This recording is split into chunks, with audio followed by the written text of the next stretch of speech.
সর্বনাশ, শেখ হাসিনার বিরুদ্ধে এবার বড় কাণ্ড ঘটিয়েই ফেলল মোহাম্মদ ইউনূসের সরকার। এবার কি করবেন হাসিনা? তুঙ্গে সরগোল। হ্যাঁ, এমনই অদ্ভুত শিরোনামে সংবাদ প্রচার করেছে ভারতীয় গদি মিডিয়া, যা দেখলে যে কারো মনে হতেই পারে যে শেখ হাসিনার বিরুদ্ধে না জানি কি ঘটিয়ে ফেলেছেন ইউনূস সরকার।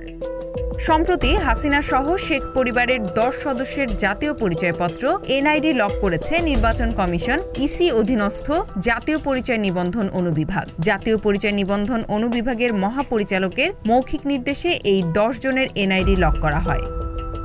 এনআইডি লকের অর্থ হলো এর তথ্য যাচাই, সংশোধন বা পরিবর্তন করা সম্ভব নয়। লক করা এনআইডি কার্যত আর ব্যবহার করা যায় না।